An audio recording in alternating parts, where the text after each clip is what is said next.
Hello friends, did you or your loved ones have recently been advised to undergo a bone marrow transplant and you are still confused if bone marrow transplant can reverse the disease? If your answer is yes, then you are at the absolutely right place because today we are precisely going to answer your question. Before we start, friends, my name is Dheeraj Sharma and I am bringing this video on behalf of medical experts. Today, to help you to get your answers, we have Dr. Suraj, who is a hemato-oncologist and a bone marrow transplant expert. He is from the Mumbai branch of SCG Group of Hospitals. Friends, SCG is one of the leading hospital chains for cancer care in India. Apart from being associated with SCG Group, Dr. Suraj has been active in conducting multiple researches and he has published many research papers both at the national and international levels. Dr. Suraj, welcome to Medical Experts channel. Thanks a lot, Mr. Dheeraj and Medical Expert. I am Dr. Suraj, consultant hematologist, MBBS MD DM. I done my DM in clinical hematology and BMT. So good that Medical Experts is providing an opportunity to put my views in a simplest ways so that it can reach a maximum number of patients and intend to solve a query through these interviews. Thank you. So Dr. Suraj, I would like to come directly to the topic, which is the first and foremost question, which is the biggest confusion out there. So Dr. Suraj, is bone marrow transplant is genuinely a permanent solution for blood cancer and sickle cell anemia? Yes, it's one of the solution and the cancers, the conditions like thalassemia, sickle cell anemia and the cancers. Because we should know from where all these things arise, and these arise from the stem cells, and stem cells give rise to the blood cell precursor that gives rise to the various diseases like diseases of hemoglobin or thalassemia, sickle cell anemia, and the various cancers also arise from such diseases. So when these diseases arise, there is some problem in the stem cells, so that these lineage cause the problems. So most of these conditions can be cured with the effective treatment as a stem cells transplant. So the stem cell transplant is only a curative in maximum number of the hematological conditions. Dr. Suraj, let me summarize for our viewers in simple words. Bone marrow is responsible for generation of blood cells. This is achieved by the stem cells present in bone marrow. Hence, the stem cells are the mother cells. These stem cells create the blood cells. If these mother cells start producing abnormal blood cells, it can cause various blood-related disorders like sickle cell anemia, thalassemia, and even cancer. So to correct this malproduction of daughter cells, doctors advise bone marrow transplant to you. Next question, Dr. Suraj. Our viewers would definitely like to know what is so special about bone marrow transplant, which makes it a curative treatment when we have other treatments available. Yes, it's a very good question. Actually, there are various modalities of treatment: chemotherapy, then monoclonal antibodies, related immunotherapies, targeted therapies are also there. Because the medical science in hematology is so advanced, initially we used to kill the cancer cells as well as the normal cells by using chemotherapy. So chemotherapy can cure diseases like Hodgkin lymphoma, but highly effective in some high-grade malignancies, blood cancer malignancies. It's not so effective. It just give an option to control the disease, not cure the disease. Then there are monoclonal antibodies that is expressed by the cancer cells, as well as some mutation on which the targeted therapy is implies. But this all treatment then can decrease or retard or control the disease, but can't cure in most of the conditions, because the stem cell from which it is arising, these are still present in the body. Once this treatment's effect will wane, that there is always chance that the cancer can come back, and the more rapidly and more aggressively. So sometimes when we have a fertile ground to destroy the diseased stem cells and to replace with the new energized original stem cells from the donor, then it can cure the disease from the origin of the disease. So that is the motto of the transplants. So Dr. Suraj, what I understand is that treatments like chemotherapy, target therapy, etc. helps to manage symptoms by killing or correcting the disease cells. But the root causes is still not solved by these treatments. Hence, the probability of reoccurrence would always remain there. Whereas, bone marrow transplant attempts to solve the root cause by transplanting healthy bone marrow or stem cells so that when the new blood cells are created by stem cells, they are healthy from all perspectives. Am I right, Dr. Suraj? Yes, absolutely correct. Absolutely. yes, as you rightly said, the BMT will cure the disease from the roots. So it's a cure. That's why it's a curative approach. Yes. Typically, stem cell and bone marrow transplants or bone marrow is redundantly used, but there are some other stem cell therapies also which get confused with the bone marrow transplants. So, what is the difference between when we say bone marrow transplant or a stem cell transplant? Can we map it as a one-to-one level, or is there some nitty-gritties, and which is the precise terminology? So essentially, if you see the bone marrow transplant and stem cell transplant is same. Only the source of stem cells is different. In bone marrow transplant, we collect stem cell from the hip bones directly with the help of needle. So that is the bone marrow transplant. In stem cell transplant, what we do, we give some injections so that the stem cell come in the circulation, and with the help of apheresis machine, we collect those stem cells. So in the latter state, stem cell transplant, we don't have to take the bone in operation theatre from the hip bones, because in BMT, bone marrow transplant, we need to take the patient to the operation theatre, and we need to take the stem cell from the hip bones with the help of needles. So stem cell transplant now we do in 98% of the all transplant cases, because easily we can find the stem cells in the circulation with the help of this machine, and we have effective medicines that will make the stem cell to come into circulation. So the essentially bone marrow transplant and stem cell transplant are same, only they differ in the sources of the stem cell from where they are collected. Dr. Suraj, the next question is, what's the right time or stage of a disease when you recommend the bone marrow transplant to the patients? The simplest answer to this is to classify the hematological problems, blood-related problems, into the benign category, means non-cancerous category, or cancerous category. Non-cancerous conditions mostly are thalassemia, sickle cell anemia, and aplastic anemia. These are the most common modalities of non-cancerous condition that require transplant. Second modality is cancerous, like we see the leukemias, acute myeloid leukemia or acute lymphocytic leukemia. Then lymphomas, Hodgkin, non-Hodgkin lymphoma, and multiple myeloma. So the basic thing is, for non-cancerous condition, if the patient requires really transplant, like thalassemia, all thalassemia doesn't require transplant. Only thalassemia major requires transplant, while thalassemia trade or some cases of intermediate can be effectively managed by non-transplant approaches as well as effectively as transplant. Only thalassemia major requires a transplant. So if the patient is eligible in these non-cancerous conditions, we can take the patient directly to the transplant once they have a donor and they are eligible for the same. While the cancerous conditions like leukemias, lymphoma, myeloma, we need always to bring disease in the control before moving forward for transplant. Means indirectly what I want to say, in this cancerous condition, we need to kill the more than 99% of the cancerous cells and then move towards the transplant, so that it will eliminate total 100% elimination of the cancerous cells are there.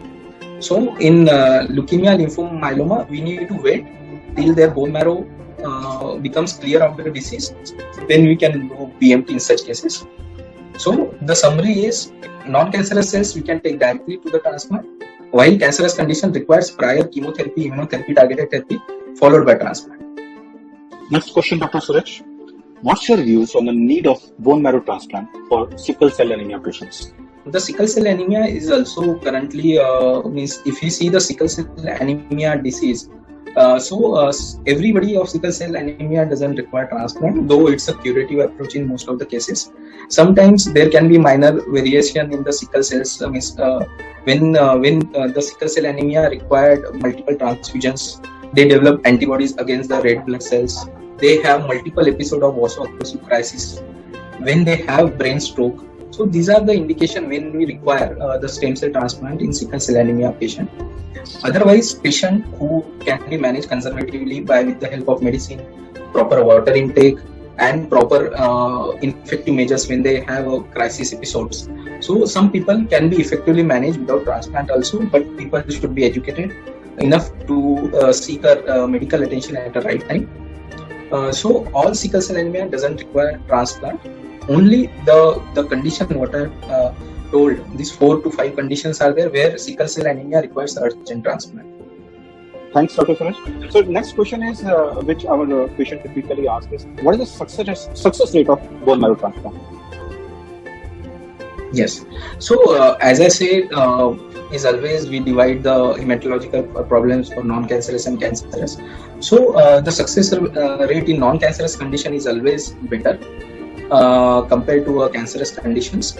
So, almost if you see the thalassemia, the chances, if we do transplant as early as possible, the chances of cure rate, which with a matching related donor, is almost as high as 85 to 90%. If done at an early age, before their spleen and liver gets enlarged in young patients. So it depends on the as early as we do, and depending on the donor availability. So in thalassemia, it's very high.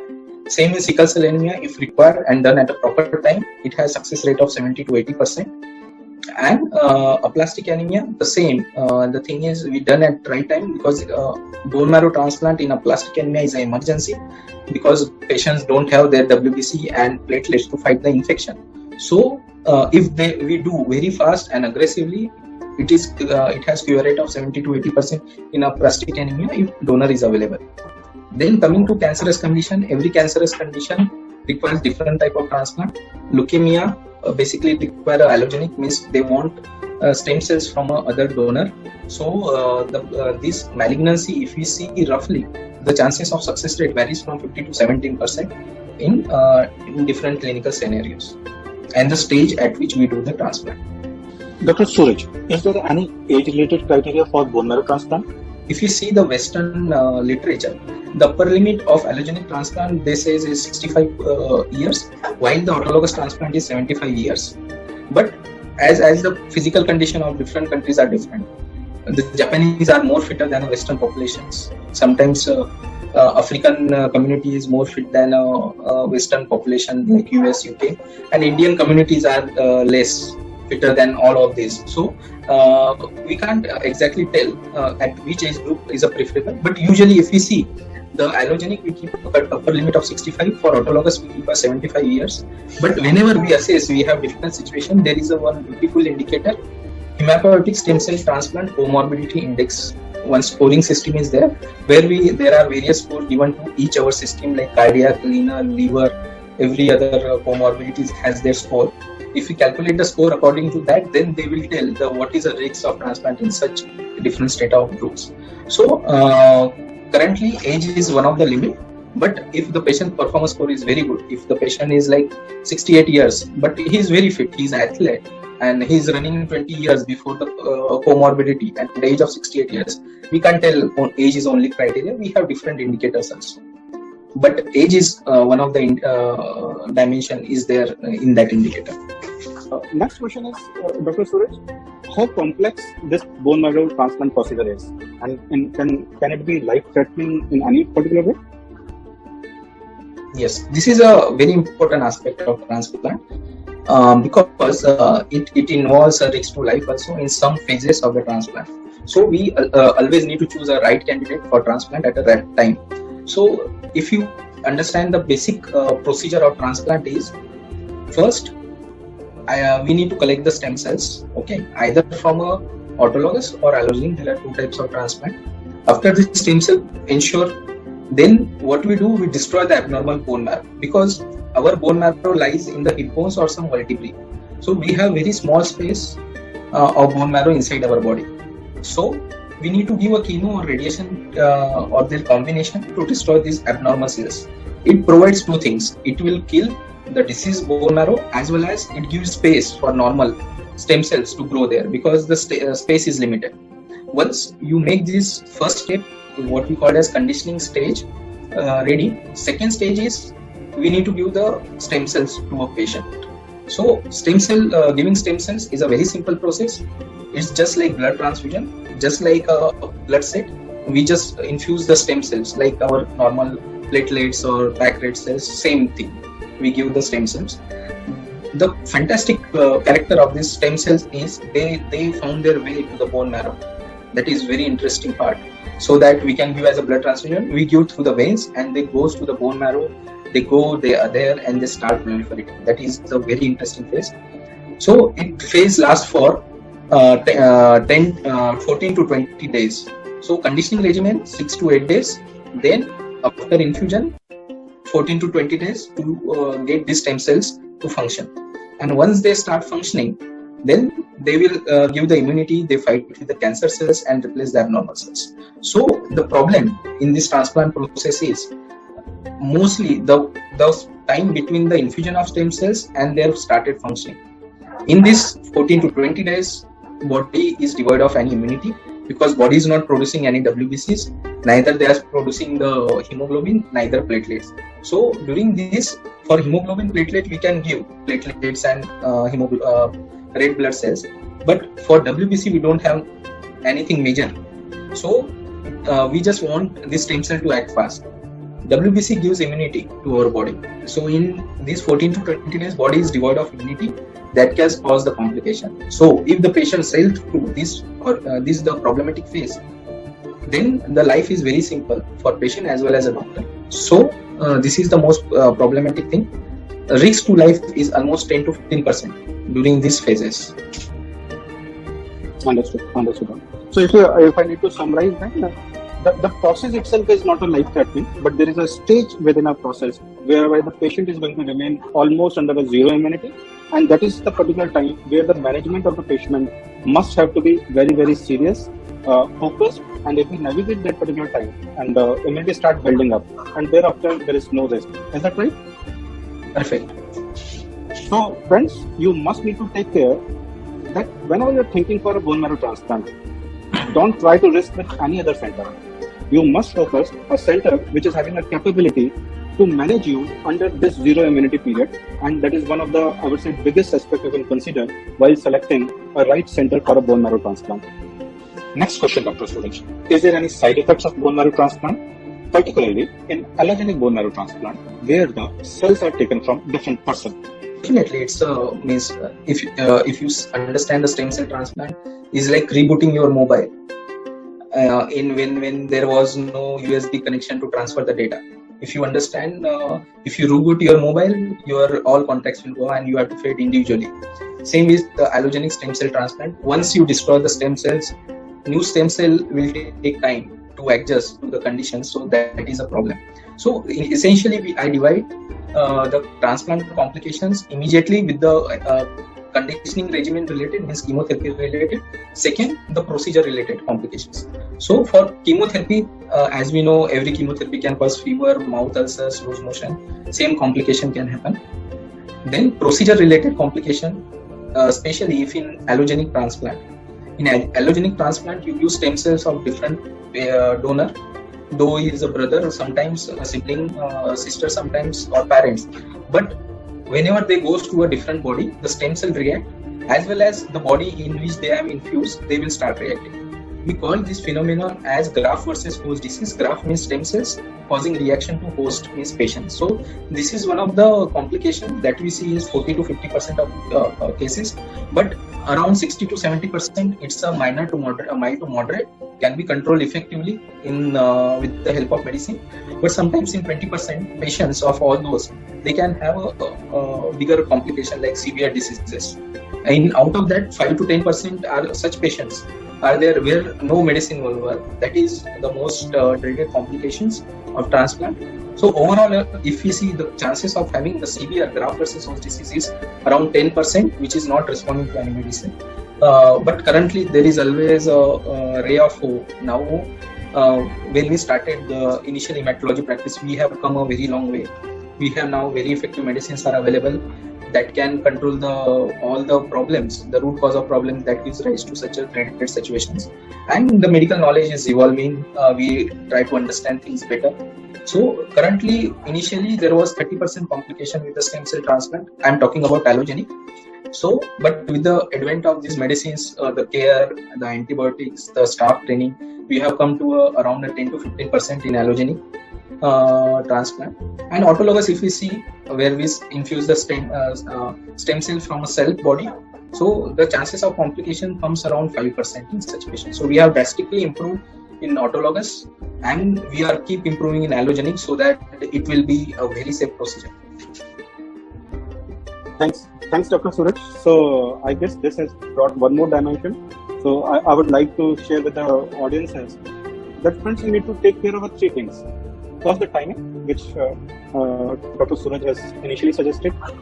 then a right infrastructure where zero immunity can be handled well, and third, the right skills of a doctor. You must be in a very safe hands who can manage these complexities of alien stem cells coming to your body and your body trying to react. So, which is going to be a management part and going to be a very skilled business part. So far, three main criteria, Dr. Suraj, I have listed down. The timing has to be perfect, the infrastructure has to be perfect, where we can manage very well the zero immunity zone, and the skills which can have the rejection possibility and management of rejection possibility, which can be definitely the experts like you can manage very well. So friends, bone marrow transplant is a curative treatment which attempts to solve the root cause of the problem. To get the best outcome from the bone marrow transplant, friends, you must focus on 1. The timings of the procedure, 2. Infrastructure of the hospital, and 3. The skills and experience of the doctor. If you like this video, friends, please like and subscribe to the video, and please do share the video to those who seriously need it. If you have any question, please feel free to write in comments, and your questions will be definitely answered. Friends, please do wait for next video, and we are going to discuss few more aspects of bone marrow transplant. So this is the time to sign off. Dheeraj signing off, and we will meet in next video. Thanks.